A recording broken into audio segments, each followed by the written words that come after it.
we are now getting it to run. Go ahead and fire it up.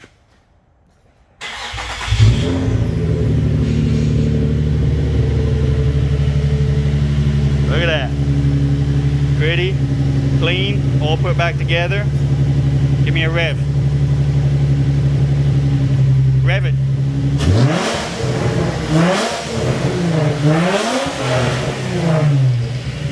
Happy kid.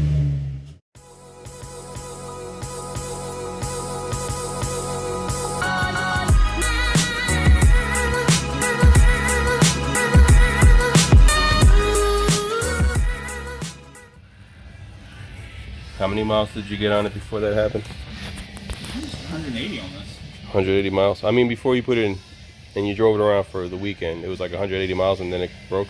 Oh, no, for the weekend? Yeah. After the transmission got put in? Yeah. Like, it wasn't even 50 miles.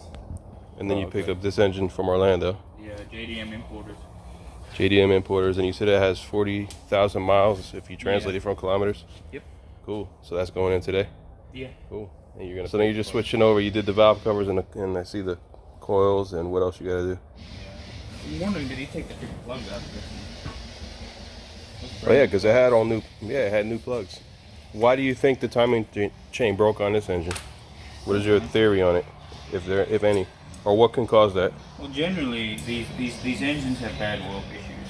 So whether it's oil consumption or not enough oil being delivered through the pump or whatever the case may be, but you know, the chain can break for a number of reasons. Too much fatigue, or you know, not enough maintenance, or you know, the chain tensioner just slacked back enough for it to Driving jump. nice. The car drove great the whole weekend.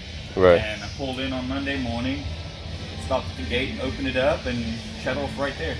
Shut off while idling. Oh, okay. You know, and then tried to restart it, didn't want to start, and finally got to start, but then it misfired like hell.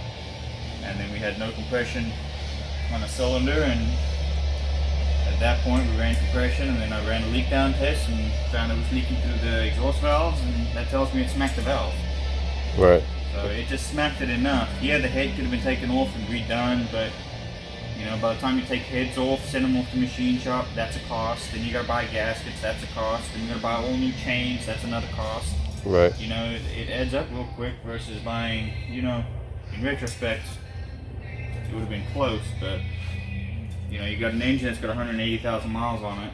Right, right. And then you're gonna do a fresh top end rebuild versus buying something that's got 40,000 miles on it. It's got good heads, good bottom end, and so we believe, but Right. we'll only really know when we put it in the car. Did they give any kind of warranty with that one? 90 day. 90 day. And this is an 04, well, assuming it's the original engine, so it's a non-rev up. That's also a non-rev up, right? Yeah, non-rev up. It's got no solenoids in the front. Okay. But yeah, it's a DE motor. You know, considering the life of this car, when we went and picked it up, I mean, it was in this guy's backyard for 2 years and it didn't run. Yeah. It looked like it went through hell too. When we picked the body up, it was beat to hell. It was green. It was all sorts of ugly, and you know, it's come a long way. You know, for a $600 Nissan 350Z, it's kind of worth it still. Yeah, yeah. The clay barring helped out a lot. You swapped the wheels, painted the engine bay, and did some interior stuff. Some little odds and ends. The headlights are still a little sharp. I see you shined them up. Yeah, we just gave them a quick buff in the sand, and Yeah, this one, the beam is like bent down. yeah, it's broke. I don't know what the hell. But keep this straight like this, okay? Hold this engine. Yeah, keep it straight.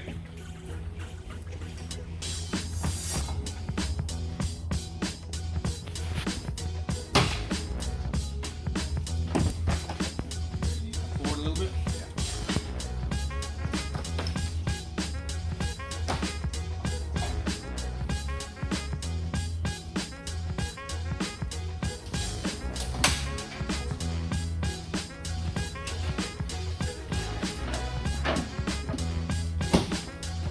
Nothing else is rubbing, nothing stretching. Now, touch your fingers, it's gonna make a pop sound. Alright, got the flashlight. You gotta see those holes, and you gotta, when I lower it down. I want you to put them in the motor mount holes, okay? You're gonna look in there and you're gonna kind of tell me where you want me to go. You cannot put your hands in there, okay? You gotta keep your hands above. Yeah. So if that engine falls, if there's anything it's not supposed to, it'll eat that hand. Yeah, mate. Understood.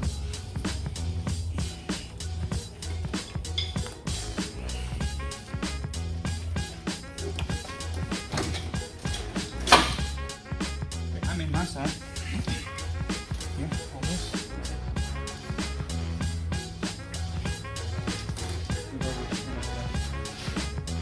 Wiggle just to go down. Force it in the hole, push it. There you go. Engine's in. Yeehaw. Exactly. You gotta do the ceremonial kick. So I get to unhook it first, and then I get to kick it. Yeah.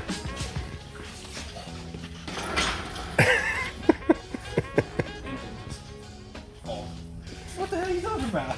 Come on. Alright, Ty, go ahead. Bolt everything back up and